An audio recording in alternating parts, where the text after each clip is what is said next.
Imagine living in a world where every sunrise doesn't bring hope, but hunger, where the rain drowns your crops, sickness steals your loved ones, and the Lord in his castle feasts while your children starve. This is not a legend. It was the brutal reality for countless villagers in medieval Europe.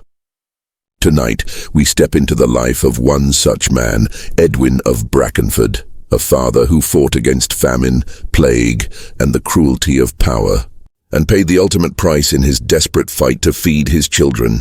The year was 1315, and the rain had not stopped for months. What should have been fields of golden wheat and barley had turned into a sea of mud. The villagers of Brackenford, a small hamlet tucked beneath the shadow of a grey stone castle, watched helplessly as their crops drowned. The oxen sank knee-deep in the muck, and even the strongest men could do nothing but curse the sky. Among them was a man named Edwin, a poor farmer with a wife and 2 children. His hut was no more than a sagging wooden frame patched with straw, and the roof leaked whenever the storms rolled in. Inside, the smell of damp straw mixed with the sour tang of hunger. His children, little Agnes and Robert, had grown pale and thin. Their cheeks, once full of color, now looked hollow, and their ribs pressed through their shirts. Edwin had seen bad seasons before, but this one was different.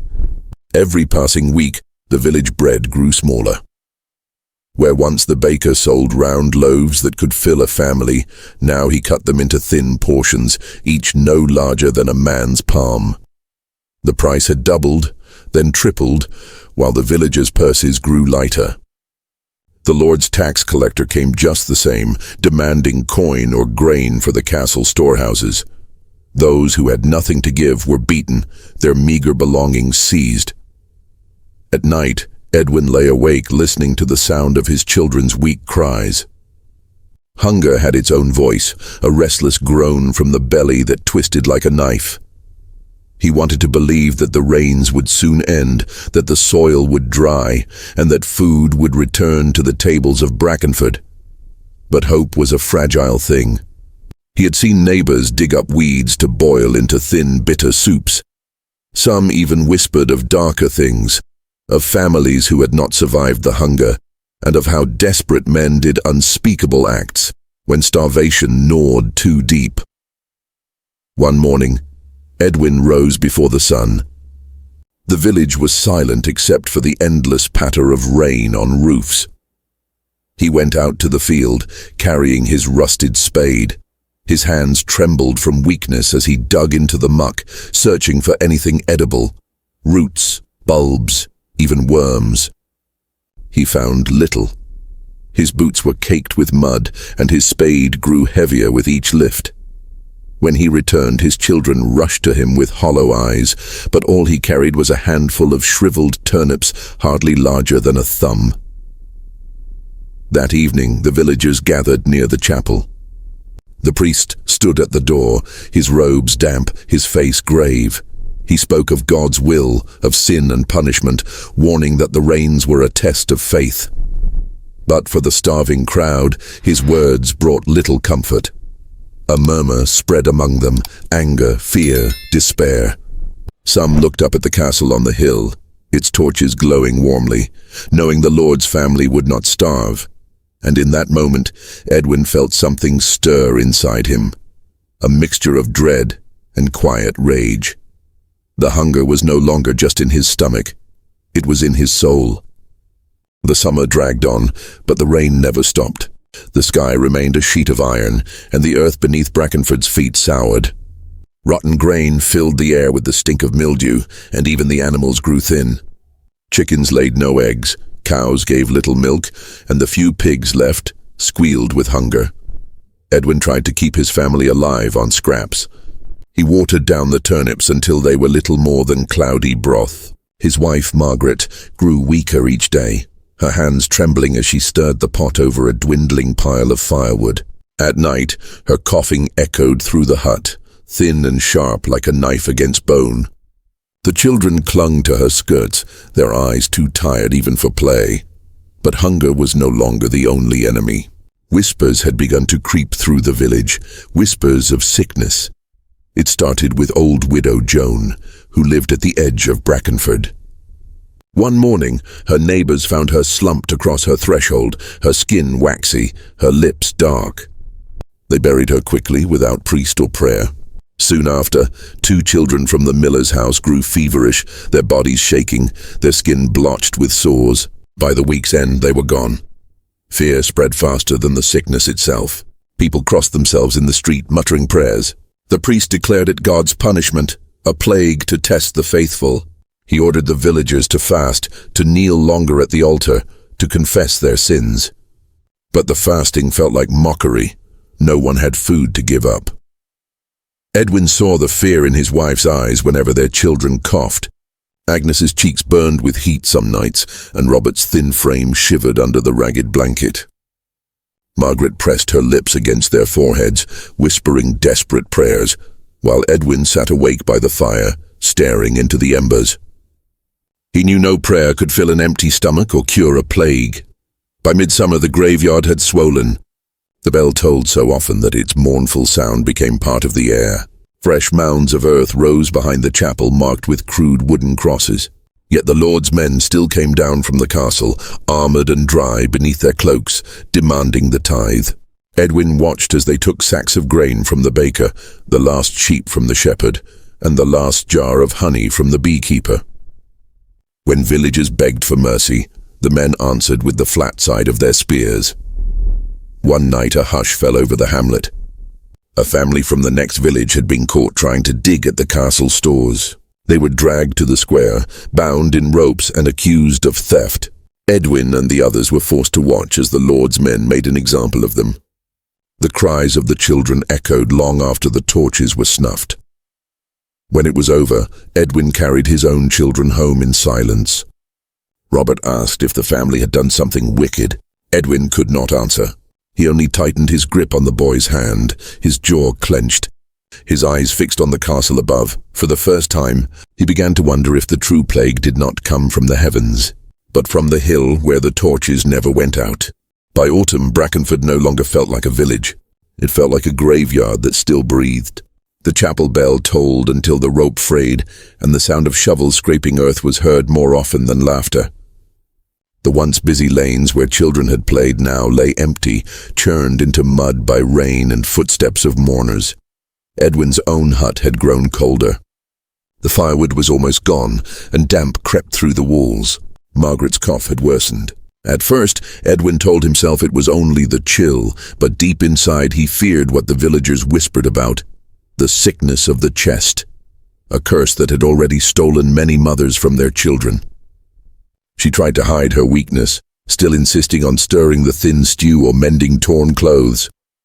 But every task left her gasping for breath. One night, Edwin returned from the fields with nothing but a bundle of wet twigs. He found Agnes kneeling beside her mother, eyes wide with terror. Margaret's body shook with a fever that made her lips tremble and her eyes glaze. The stew pot had boiled over, forgotten, filling the hut with the sour smell of burned turnip. Edwin carried his wife to the straw bed, pressing a damp cloth to her forehead. He whispered her name again and again as if the sound might keep her tethered. She smiled faintly, reaching for his hand with fingers as light as twigs. "Look after them," she murmured, her voice barely more than breath. Agnes burst into sobs, clinging to her father's arm. Robert sat silent in the corner, too young to understand but old enough to sense the terror. Edwin felt his heart tearing apart, but he forced himself to sit still through the long hours, listening to Margaret's breaths turn ragged, shallow then frighteningly still. By dawn, the hut was silent. Edwin buried his wife in the village graveyard, a patch of muddy earth already swollen with new mounds. He drove the spade into the ground with trembling hands, his children watching with hollow faces. There was no priest to bless the burial. Too many dead, too few prayers left to give. Only the wind carried her soul, or so Edwin told himself. That night, grief turned to anger. He sat by the dying fire, staring at the children's thin forms curled together on the straw. Hunger gnawed, grief gnawed deeper, but rage bit hardest. He thought of the Lord's castle, its windows glowing warm, its storehouses filled with grain and salted meat. He thought of the men who had beaten villagers for begging, of the children left to starve while the Lord's hounds feasted. In the stillness, Edwin whispered a promise to the shadows. He would not let his children follow their mother into the earth.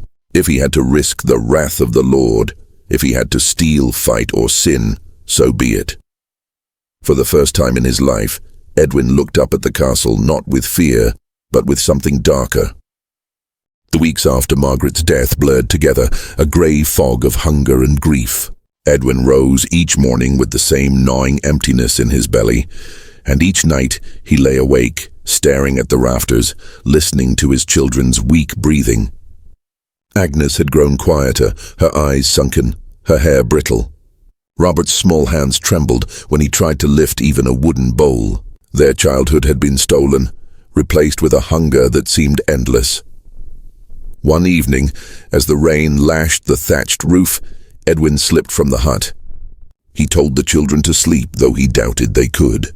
His feet carried him toward the chapel, where a group of men huddled in the shadows. Their faces were gaunt, their eyes hollow, but their voices held a sharp edge of anger. "They eat while we starve," one muttered. "My boy died yesterday," another spat, "yet the Lord's hounds get fat on scraps from his table." "They say the storehouses are full," a third whispered.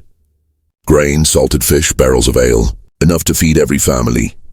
Edwin stood silently listening. He felt the weight of his wife's absence and the thinness of his children's arms. Rage burned in him like a coal. When one of the men asked if he would stand with them, his voice was low but steady. Yes, that night a plan was born. A handful of desperate villagers would slip to the castle's lower gate under cover of darkness. One knew a servant who might leave the door unbarred. They would take sacks of grain, nothing more, and share it among their starving families. It was madness, but hunger had stripped them of fear. When the night came, Edwin kissed Agnes and Robert on their foreheads. "Stay quiet," he told them. "When I return, there will be food." Their eyes, wide with hope and dread, followed him into the rain.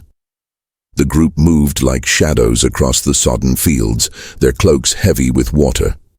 The castle loomed above, its towers cutting into the night sky. The torches on the battlements flickered faintly, but no alarm rang out. For a moment, Edwin felt a fragile sliver of hope. They reached the gate, and true to the servant's word, it stood ajar. Inside, the air smelled of damp stone and smoke. The men crept forward, hearts pounding, until they reached the storerooms. And there it was, sacks of grain stacked high, barrels of salted meat, wheels of cheese. The sight nearly broke Edwin's heart. While children wasted away in the village, here was plenty, hidden behind stone walls. They filled their sacks quickly, hands shaking. Edwin gripped the rough fabric, imagining Agnes's face when she tasted bread again. But before they could leave, a sound shattered the silence, a guard's shout, sharp and angry. The hall filled with the clang of steel. Torches flared and armed men rushed in. Panic erupted. One villager dropped his sack and bolted, cut down by a spear before he reached the gate. Another swung wildly with a knife, only to be struck across the skull. Edwin froze, clutching his sack. His breath came in ragged bursts as a soldier's eyes locked on him, and in that moment he realized the cost of what he had done. The clash of steel echoed through the stone halls. Edwin gripped the sack of grain to his chest as if it were a child. A soldier lunged toward him, torchlight gleaming off his helmet. Instinct took over. Edwin swung the sack, striking the man across the face. The grain burst through a rip in the cloth, scattering across the floor like golden sand. For a heartbeat, time froze.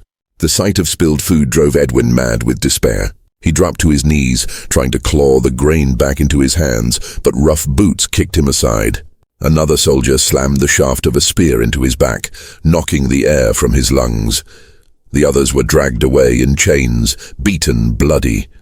Edwin fought, thrashing against armored hands until a gauntleted fist smashed across his jaw. Darkness swallowed him. When he awoke, he was bound in the castle square. Rain poured down, turning the dirt into sludge. The villagers had been gathered, forced to watch. Agnes and Robert stood near the edge of the crowd, their faces pale, their small bodies shaking. The Lord Steward stepped forward, his voice sharp and cold. These men were caught stealing from their rightful master. Such treachery cannot go unpunished. The prisoners were hauled one by one to the scaffold. Some pleaded for mercy, others cursed the castle, but all were silenced by the rope. When Edwin's turn came, he was pushed forward, his knees sinking into the mud. The sackcloth hood was yanked over his head. His last thought was of his children, Agnes's wide eyes, Robert's trembling hands. He prayed they would remember him as more than a thief. The rope tightened. The world went black. The villagers dispersed in silence, rain masking their tears. The bodies were left hanging as warnings, swaying in the wind. Agnes clutched Robert's hand, staring up at the figure that had been her father. She felt no comfort from the priest's hollow words, no justice in the Lord's decree. Only hunger, deeper than before, and a fear that would never leave her. That night, she and Robert returned to their hut alone. The fire had gone cold. The straw bed felt too big without their mother, too empty without their father. Agnes lay awake, listening to her brother's shallow breaths. She whispered to him, promising she would keep him safe, though she knew she had no power to keep such a vow. Beyond the walls of Brackenford, the rain still fell. The field still rotted, and the castle still stood, its torches burning bright, while the village drowned in shadow. The hunger had not ended. It had only begun. Edwin's story is not just one man's tragedy. It is the story of thousands who lived and died in the shadows of medieval castles. History remembers kings, lords, and battles, but it forgets the farmers who starved, the mothers who coughed their last breath in silence, and the children who were left behind.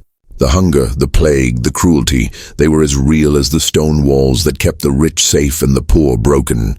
And in every nameless village like Brackenford, the question lingered. Who was the true enemy? The sky that rained without mercy, or the men who ruled without pity?